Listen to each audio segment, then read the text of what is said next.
Our consumption of media has progressed alongside societal changes and technological breakthroughs. No matter the government, from communist governments to democracies, the media has chances to be hidden and altered for political, cultural, and social gains. The ability of governments to censor the media their people consume changes how their society views the world. Government censorship of the media can prevent the education on cultures, promote political gains for the government, and manipulate the perceptions of society on certain topics, providing reasoning for why governments regulate the media to maintain control over the country. The various cultures around the world, with countless perceptions and portrayals, may cause conflicts in some governments by challenging the implemented beliefs, leading to government censorship of education of other cultures.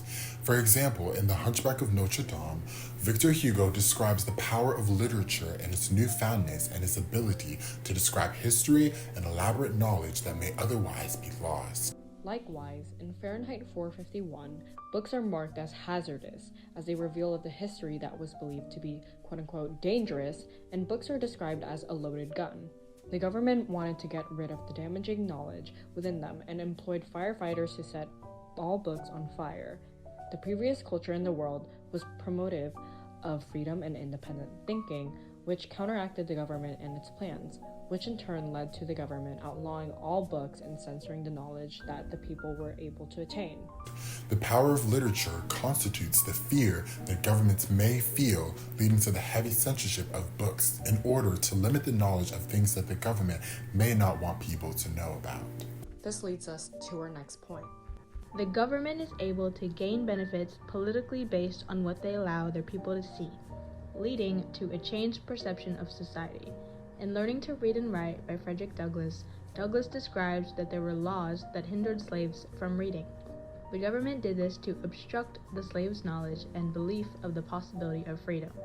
This depicts how the government regulated what content the people had access to, preventing slaves from gaining ideologies about freedom and ways to gain it. This was for the benefit of the government, as they wanted to continue to inhibit the freedom of slaves to keep them as free labor. Similarly, in The Death of Reading is Threatening the Soul, Philip Yancey describes the effects of the consumption of media as a driving force of dependency. He emphasizes the reliance we have gained on social media as a society. However, in relation to government regulation, government power will have more of an impact than ever, allowing the government to promote specific political agendas and goals. And lastly, governments exercise the control of societal perceptions through the inhibition of specific pieces of knowledge in literature.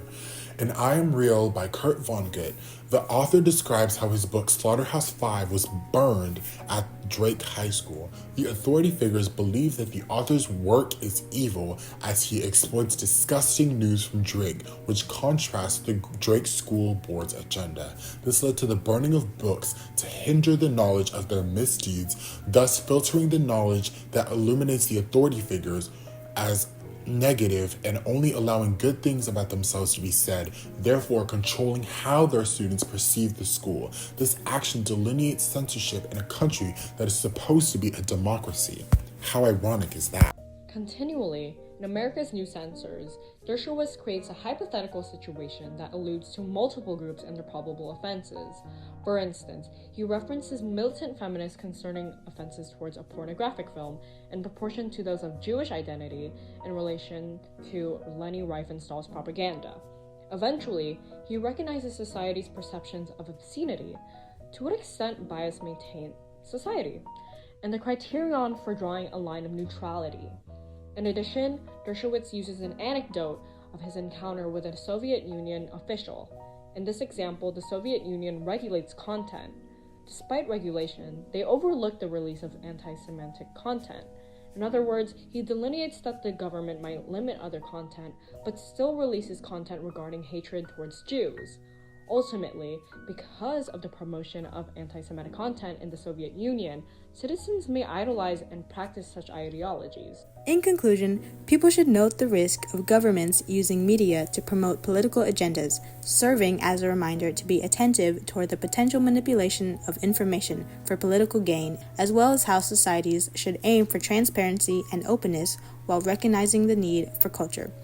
The impact of censorship extends globally as governments utilize media control, potentially leading to biased information distribution. Manipulating public perspectives through regulated media is a universal concern, sparking a universal necessity to create transparent media environments and foster enlightened societies worldwide. Governments might control information through censorship, but the best scenario is a society that rejects silence and demands the truth. This is our bibliography in MLA format, font size 12 times New Roman in alphabetical order.